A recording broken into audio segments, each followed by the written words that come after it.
So our next topic is a point lies inside or outside a hyperbola. So इसको करने से पहले अब आपने एक चीज़ ध्यान रखनी है, आपके पास जब आप एक सर्कल बनाते थे तो this was inside, this was outside. In case of an ellipse, this was inside, this was outside. In case of a parabola, this was inside and this was outside. So basically आपका जो centre था वो circle के अंदर included था. यहाँ पे भी आपका जो सेंटर जो ओरिजिन है वो इलिप्स के अंदर इंक्लूडेड है. यहाँ पे भी जो ओरिजिन है वो सर्कल के अंदर इंक्लूडेड है. बट अगर आप देखोगे हाइपरबोला के केस में अब जो इनसाइड है वो ये है, this point P lies inside the hyperbola and this point P lies outside the hyperbola. तो जो ओरिजिन भी है that is the centre of the hyperbola, जो कि ओरिजिन होता है, that is actually outside the hyperbola. So अब यहाँ पे हम s को किससे डिनोट करते हैं, ये हमारा जो s होता है वो होता है x square over a square minus y square over b square, ये 1 नहीं आना था, माइनस 1 इज इक्वल टू 0. तो जब आप S1 करोगे, S1 क्या होता है कि हमारे पास कोई पॉइंट है P x1 कॉमा y1 और उस पॉइंट को हम S के अंदर सब्सटीट्यूट करते हैं. तो अब जब आप S1 फाइंड करते हो हाइपरबोला के केस में, S1 इज पॉजिटिव का मतलब अभी तक point lies outside the hyperbola होता था, लेकिन point lies outside the ellipse या सर्कल होता था. बट हाइपरबोला के केस में S1 इज पॉजिटिव का मतलब है point lies inside the hyperbola. यही था ना हमारे पास, देखो. So now they are saying if P lies outside the hyperbola, then this S1 is negative. So S1 is negative if point lies outside the hyperbola. If point lies on the hyperbola, तो वो ठीक है, वो 0 ही है. And if point P lies inside the hyperbola, in that case S1 is positive. So this is a change in case of hyperbola. अभी तक आपने किया सर्कल, पैराबोला एंड इलिप्स, उन तीनों केसेस में आउटसाइड द हाइपरबोला के लिए S1 again not hyperbola, I am repeating, circle, parabola और इलिप्स के केस में अगर हमारा पॉइंट आउटसाइड दैट कर्व होता था तो S1 जो था वो पॉजिटिव था. नाउ हाइपरबोला के केस में ये नेगेटिव होता है. ऐसे ही अगर हमारा point inside the circle, parabola या इलिप्स होता था तो S1 नेगेटिव होता था, बट हाइपरबोला के केस में ये पॉजिटिव होता है. So you have to remember this. Now two tangents from a point, again same thing. हम लेते हैं equation of tangent to hyperbola in slope form y is equal to mx plus under root a square m square minus b square. Then if it passes through any point x1 y1, now you have to remember this point P is not lying on the hyperbola but on the tangent.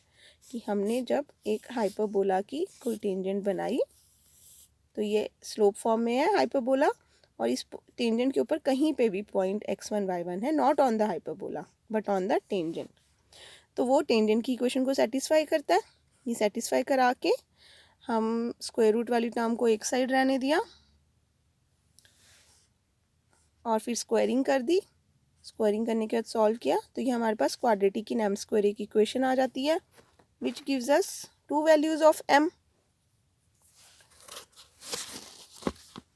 So putting these values of m in y minus y1 is equal to m into x minus x1, we get the equation of two tangents which can be drawn from the point x1 comma y1 to the hyperbola. So the tangents are real and distinct, coincident or imaginary accordingly as the roots of the quadratic are real and different, equal or imaginary. So that is, ये discriminant positive, zero और negative होगा. Accordingly as S1 की value आ गई positive, zero या negative होगा. So accordingly as the point lies outside, on और inside the hyperbola. So at most two tangents can be drawn from any point to the hyperbola.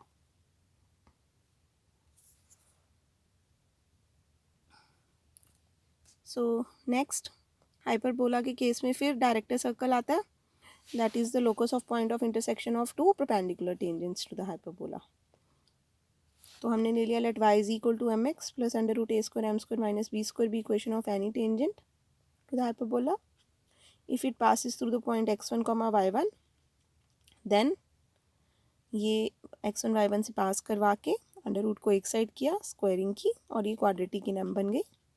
Late m1 m2 be its roots, then product of roots will be given by constant term divided by coefficient of m square. And now since the two tangents are perpendicular, so product of the slopes should be equal to -1. So इसको cross multiply करके solve किया and then taking locus of x1 comma y1, we get x square plus y square is equal to a square minus b square, which is equation of a circle, and this circle is known as the director circle. तो ये देखो, अगर आपने hyperbola को के ऊपर एक point से दो टेंजेंट्स ड्रॉ किए हैं और ये टेंजेंट्स परपेंडिकुलर हैं आपस में, देन लोकस ऑफ पी जो है वो एक्चुअली एक सर्कल बन जाता है ऐसे. So this is known as director circle of the hyperbola and its equation is given by x square plus y square is equal to A square minus b square. Then next है कोड of contact. So कोड of contact आपको पता है क्या होता है. If this is any point P x1 y1, यहाँ से हमने दो टेंजेंट्स ड्रॉ की जो टी और टी डैश पे इंटरसेक्ट कर रही है हाइपरबोला के साथ. So if I join T T dash, then this T T dash is known as कोड of contact and equation of this is given by simply T is equal to zero. Same है जो पहले करके आए हैं. So equation of tangent भी T is equal to zero थी and equation of कोड ऑफ कॉन्टैक्ट भी T is equal to zero है. सो क्या इंपॉर्टेंट है, लोकेशन ऑफ द पॉइंट. अगर हमारा जो पॉइंट है P x1 y1 वो हाइपरबोला के ऊपर लाई करता है और हम t इक्वल टू ज़ीरो करते हैं तो हमें इक्वेशन ऑफ टेंजेंट मिलती है. लेकिन अगर हमारा पॉइंट P हाइपरबोला के बाहर लाई करता है और हम t is equal to zero find करते हैं तो हमें मिलती है इक्वेशन ऑफ कोड ऑफ कॉन्टैक्ट. एंड दिस कोड of contact is also known as the polar. So अगर पॉइंट P बाहर लाई करता है हाइपरबोला के, देन दिस कोड of contact is also the polar. अगर पॉइंट P अंदर लाई करता है हाइपरबोला के, तो जो कोड ऑफ कॉन्टैक्ट है वो हाइपरबोला के बाहर से, सॉरी, जो पोलर है वो हाइपरबोला के बाहर से पास करके जाती है. सो यही फ़र्क है कोड ऑफ कॉन्टैक्ट और पोलर में कि कोड ऑफ कॉन्टैक्ट हमेशा point P will lies outside the hyperbola, तो कोड ऑफ कॉन्टैक्ट हमेशा अंदर से पास करती है. जबकि पोलर जो है, कोड of contact is also a polar. Besides अगर पॉइंट अंदर है तो पोलर बाहर से भी पास कर सकती है. एंड पोलर की equation is also given by t is equal to zero. की कॉन्सेप्ट हमने सर्कल वाली वीडियो में बहुत डिटेल में डिस्कस किया है. सो यहाँ पे वो बोल रहे हैं कि अगर P हमारे पास ये वाला पॉइंट है,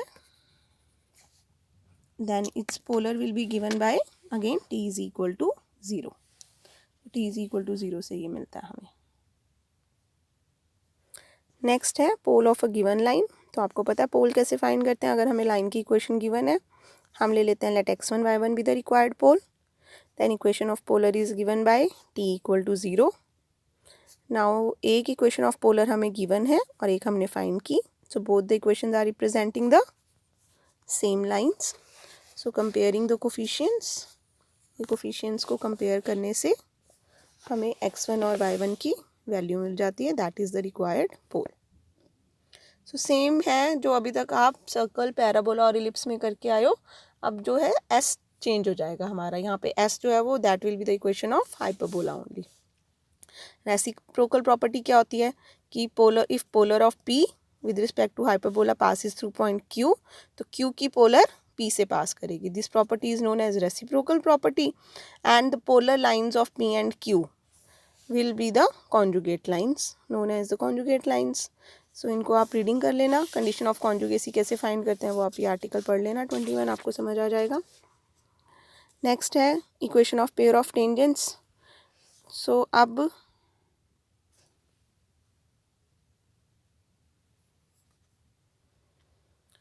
जब हमारे पास एक पॉइंट से हम पेयर ऑफ टेंजेंट्स ड्रॉ कर सकते हैं, then equation of pair of tangents is given by same s into s1 is equal to T square. Okay, s into s1 is equal to T square.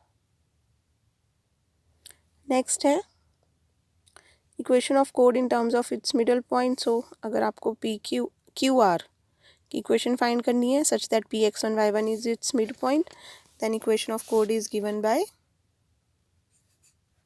s1 is equal to t और t is equal to s1. So this is also the same जो हम previously करके आए हैं. So now let us discuss the examples. Tangents are drawn from a point -2, -1 to the hyperbola. Find their equations and angle between them.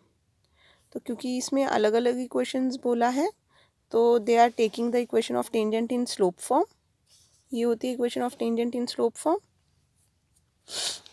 ए और B की values यहाँ से इन्होंने इसको स्टैंडर्ड फॉर्म में चेंज करके सब्सटीट्यूट कर दी. Now these tangents are passing through -2, -1. So X को -2 और वाई को -1 पुट कर देंगे और फिर उसकी अंडर रूट वाली टर्म को अलग करके स्क्वायरिंग करेंगे तो हमें क्वाड्रेटिक डायनामिक इक्वेशन मिलेगी. वहाँ से हमें m की दो वैल्यूज़ मिल गई. So when m is equal to 1 the equation of tangent is this and when m is equal to 3 equation of tangent is this. तो आप इस फॉर्मूले से कर सकते हो या फिर ये आप ये जो m की वैल्यूज़ है इनको वापस इस इक्वेशन में डाल के भी कर सकते हो. आंसर सेम आएगा आपका. दोनों मेथड ठीक है. सो आपको ये दोनों सेपरेट इक्वेशंस मिल गई. Now we have to find angle between them. So दोनों की सेपरेट स्लोप्स निकाल के using the formula tangent theta is equal to m1 minus m2 over 1 plus m1 m2 आपको एंगल मिल गया. दूसरे मेथड से भी आप इसको कर सकते थे by using ss1 is equal to T square. उससे फिर आपको जॉइंट इक्वेशन मिलती एंड जॉइंट इक्वेशन से फिर आपको सेपरेट इक्वेशंस फाइंड करनी आती हैं तो आप वैसे भी कर सकते थे और आप एंगल बिटवीन द लाइंस भी फाइंड कर सकते हो. Both the methods are correct, जैसे मर्जी कर लो. नेक्स्ट एग्जांपल में find the combined equation of the pair of tangents drawn from the point to the hyperbola. तो अब क्योंकि कंबाइंड इक्वेशन बोला है तो they are using the formula ss1 is equal to T square. अब क्योंकि separate equations नहीं find करनी है and we have to just find the angle between the tangents. So ये कंबाइंड इक्वेशन आने के बाद we can use the formula. देखो ये पूरा लिखना होता है, आप लिखने का बहुत ध्यान रखा करो बुक में कैसे लिखा होता है. So you will write this comparing this equation with the standard equation. तो हमें ए बी और एच की वैल्यूज़ मिलेंगी और इस स्टैंडर्ड इक्वेशन के अकॉर्डिंगली हमारे पास टेंजेंट थीटा का फॉर्मूला होता है 2√h² minus A B over A plus B. So ये वैल्यूज़ पुट करके this is the angle between the pair of tangents. Next है find the pole of the कोड with respect to the hyperbola. Pole आता है हमें find करना. Let x1 y1 be the pole, then its polar will be given by t equal to 0. So both the equations are representing the same lines. ये लिखना बहुत ज़रूरी होता है. The polar of x1 y1 with respect to किस curve कर रहे हो आप. तो बोलते हुए ये स्किप हो जाता है तो आपने लिखते हुए ध्यान रखना है कि आप किसके with respect to polar find कर रहे हो, वो कर्व मेंशन करना ज़रूरी होता है. So now both equations 2 and 3 are representing the same line. So comparing the coefficients, we have got the required pole. Next है prove that polar of any point of the ellipse with respect to the hyperbola will touch the ellipse. So इस तरह के questions important होते हैं. So we have to find polar of any point of the ellipse. अब क्योंकि point जो है वो इस ellipse पे lie करता है. So any point on this ellipse will be of the type a cos theta, b sin theta. Polar of any point of the ellipse with respect to this hyperbola. So जो polar find करनी है वो with respect to hyperbola find करनी है. So अगर p is, let p be any point on this ellipse, then polar of p with respect to this hyperbola will be given by x(x1) over a square minus y(y1) over b square is equal to 1. Now we have to show that this line is touching this ellipse.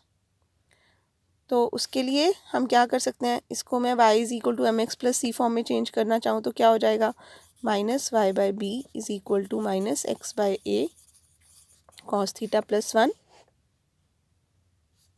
और sorry यहाँ पे sine theta लिखना भूल गई मैं, और y is equal to B by A cot theta into X minus B by sine theta या B cosecant theta. So y is equal to M x plus C form बन गई, तो ये m मिल गया हमें, ये पूरा b by a cot theta, और c क्या बन गया, minus b cosecant theta. So now this line will touch this ellipse if c square is equal to A square M square plus B square. So a square और b square same है, c की value minus b cosecant theta put करेंगे, तो ये बन जाएगा b square cosecant square theta, और m की वैल्यू आप पुट करोगे b by a cot theta, तो ये बनेगा b square by a square into b square by a square cot square theta plus B square. तो ये स्क्वायर कैंसिल हो रहा है, बी स्क्वायर कॉमन आके cot square theta plus 1 is again cosecant square theta. So we are getting b square cosecant square theta is equal to B square cosecant square theta which is true, hence polar of P with respect to this hyperbola is touching this ellipse। आपकी book में इन्होंने x1 y1 point लेके किया, that let x1 y1 be any point on the ellipse, तो वो ellipse की equation को satisfy करेगा। now polar of this with respect to the hyperbola t equal to 0, now this line will touch the ellipse if, इन्होंने ये वाली condition use किया, अगर आपको ये याद है आप ये यूज़ कर सकते हो, नहीं याद है तो C square equal to A square M square plus B square तो हमने याद करनी ही करनी है, तो इसको आप y is equal to M x plus C की टर्म्स में चेंज करके ये वाली कंडीशन भी याद कर सकते हो। अगर आपको ये याद रहती है आप ये भी यूज़ कर सकते हो।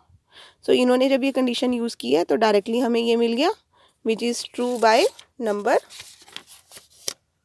1। नंबर 1 में हमने ये बोला था कि ये ट्रू है, so this is true, hence the result। now next example, now fifth example is a series of the chords of the hyperbola are tangents of the circle described on the line joining the foci as diameter। तो यानी कि they are saying a series of chords of the hyperbola कि इस let this be foci, इस hyperbola की कोई कोड है, वो tangent of the circle described on the line joining the foci as diameter. So foci को अगर मैं डायामीटर लेके एक सर्कल बनाऊँ तो ऐसे सर्कल बनेगा, और इसकी जो हाइपरबोला की जो कोड है वो इस सर्कल की टेंजेंट है, and we have to find locus of their poles. So इस कोड के पोल का मुझे लोकस फाइंड करना है। So what I will do, let P x1 y1 be the pole, then equation of polar with respect to the hyperbola will be given by t equal to 0, ये निकाल लिया। Now this polar is tangent to this circle, इस circle के centre obviously 0 0 होंगे, और radius क्या हो जाएगा AE। तो यानी कि ये जो लाइन है ये इस सर्कल की टेंजेंट है if its perpendicular distance from the centre is equal to radius. तो अब इस लाइन का परपेंडिकुलर डिस्टेंस फ्रॉम 0 0 जब हम फाइंड करेंगे तो 0 माइनस 1 का mod over under root x का कोफिशिएंट का स्क्वायर प्लस वाई के कोफिशिएंट का square should be equal to radius that is AE।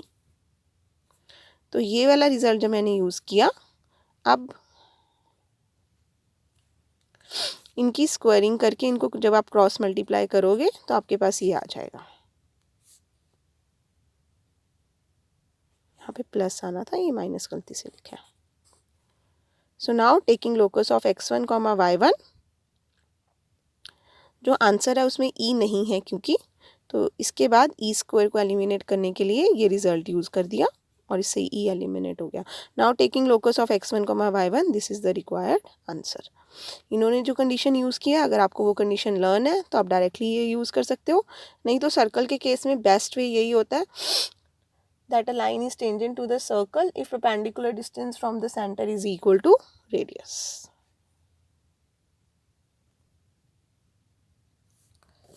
Now let us come to the next example. If the chord of contact of tangents drawn from a point to the hyperbola touches the parabola, show that the point lies on another parabola. If chord of contact of tangents from a point to the hyperbola touches the parabola. सो कोड of hyperbola की जो कोड of contact है tangents की, वो इस parabola को touch करिए, मतलब इस पैराबोला की टेंजेंट है. तो टेंजेंट्स जिस पॉइंट से आपने ड्रॉ की थी, आपको ये शो करना है वो वाला point lies on another parabola. मतलब इस पॉइंट का जब हम लोकस लेंगे तो हमारा आंसर जो है एक पैराबोला की इक्वेशन आनी चाहिए. सो हमने ले लिया let P x1 y1 be the point. Then कोड ऑफ कॉन्टैक्ट, जो कोड ऑफ कॉन्टैक्ट है वो हाइपरबोला की होगी क्योंकि टेंजेंट्स हाइपरबोला पे ड्रॉ किया है. सो कोड of contact of x1 y1 with respect to the hyperbola is clearly t is equal to 0. Now this line will be touching the parabola if. अगर आपको ये कंडीशन लर्न है you can use this condition. नहीं तो हमें c is equal to a by M तो learn करना ही करना होता है. तो हम इसको y is equal to M x plus C की फॉर्म में चेंज करके m भी मिल जाएगा हमें और c भी मिल जाएगा और a की वैल्यू है यहाँ पे k. सो वो कंडीशन जब आप यूज़ करोगे तो भी आपके पास सेम आ जाएगा. इसको कैसे चेंज करते हैं y is equal to M x plus C में, ये वाली लाइन है. सो y वाली टर्म्स को आप एक साइड रख लो, इसको उधर ले गई तो यहाँ बचा x(x1) over a square minus 1. अब y चाहिए इधर सिर्फ, so y is equal to B square by y1 से हमने मल्टीप्लाई कर दिया. So b square by y1 into x1 by a square into x minus b square by y1. So that m की value हो जाएगी ये b square over a square x1 over y1 और c की value हो जाएगी minus b square over y1. So ये values c और m की यहाँ पुट करोगे और a को k करोगे तो आपको ये आंसर मिल जाएगा. Now taking locus of this, I am getting this which is again a parabola. Okay.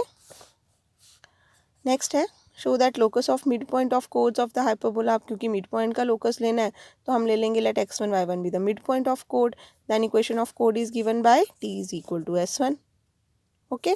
Now locus of mid point of chords of the hyperbola whose pole lies on the line x plus Y minus 1. अब इस line का जो पोल है वो इस पे लाई करता है. तो x1 y1 हम मिड पॉइंट लेके चल चुके हैं, अब मुझे इसका पोल लेना है. तो हमने ले लिया late x2 y2 B the पोल. अगर x2 y2 इसका पोल है तो with respect to the hyperbola ये वाली जो लाइन है वो पोलर बन गई. So equation of polar of x2 y2 with respect to the hyperbola will be t equal to 0. Now ये जो पोल है ये इसी का ही है. So both the lines are representing the same equation. Both the equations are representing the same lines. So comparing the coefficients. So x के coefficient compare किए y के और constant terms. अब यहाँ से आपने ध्यान ये रखना है कि आपको x1 y1 की वैल्यू निकालनी है या x2 y2 की. तो अब देखो लोकस किसका फाइंड करना है हमें. लोकस तो हमें x1 y1 का फाइंड करना है. इसका मतलब x1 y1 हमारे आंसर में आ सकता है. यहाँ से हम वैल्यूज़ फाइंड करेंगे x2 y2 की क्योंकि मुझे x2 y2 एलिमिनेट करना है. और x2 y2 जो पॉइंट है वो इस लाइन पे लाई करता है. तो इन इक्वेशंस को कंपेयर करके हम x2 y2 की वैल्यू फाइंड करेंगे और x2 y2 क्योंकि इस लाइन के ऊपर लाई करता है तो इस इक्वेशन को सेटिस्फाई करेगा. तो ये देखो ये कंपेयर करके इन्होंने x2 और y2 की वैल्यू फाइंड कर ली. Now x2 y2 lies on the given line. तो उसमें सब्सटीट्यूट करने से हमारा x2 y2 एलिमिनेट हो गया और हमारे पास x1 y1 में एक कंडीशन बच गई. So now taking locus of x1 y1, this is the required answer. This is the locus of mid point so mid point हमने x1 y1 लिया था।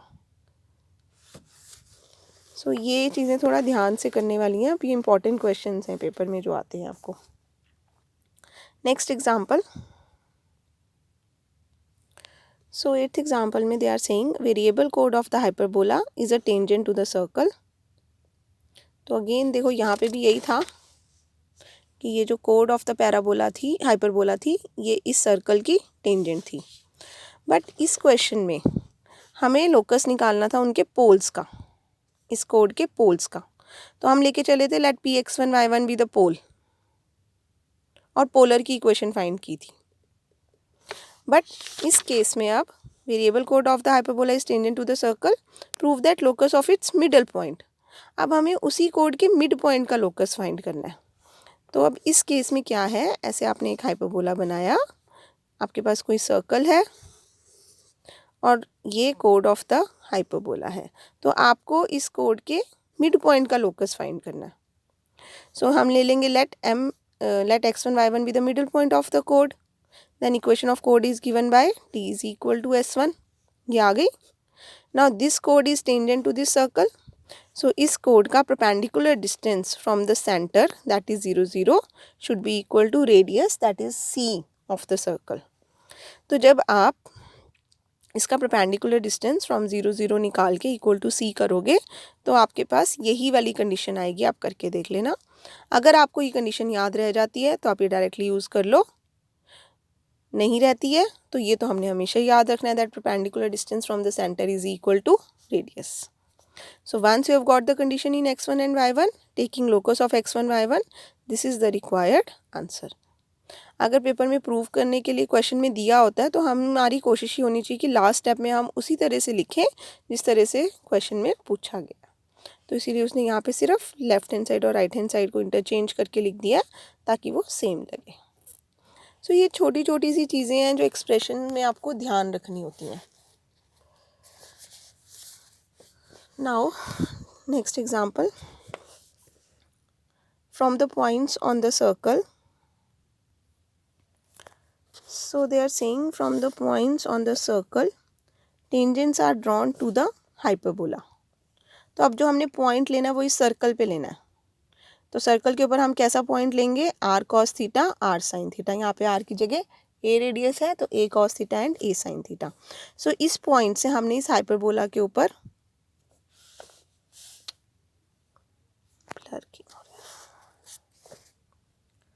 इस पॉइंट से हमने हाइपरबोला के ऊपर टेंजेंट्स ड्रॉ की हैं। Prove that locus of mid point of कोड of contact is the curve.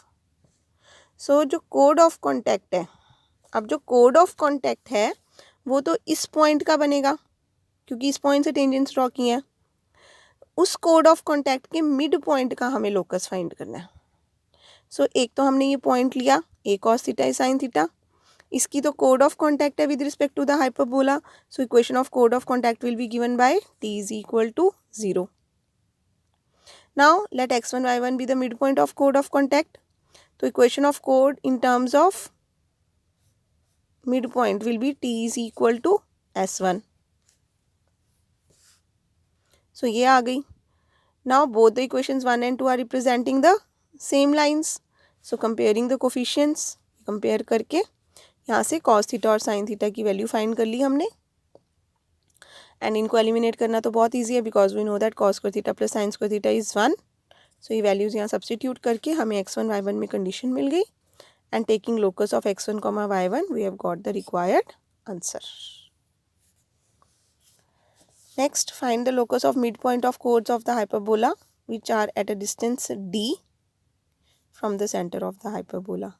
So again same तरह के क्वेश्चंस हैं, यही क्वेश्चंस आपने एलिप्स में भी किए हैं। सो अब ये हाइपरबोला के लिए रिपीट हो रहे हैं। सो जिसका लोकस लेना होता है उसको हम x1 y1 लेते हैं। Let x1 y1 be the mid point of कोड of the hyperbola, then equation of कोड is given by t is equal to s1। यहाँ तक आ गया। Now they are saying that this कोड is at distance d from centre of the hyperbola.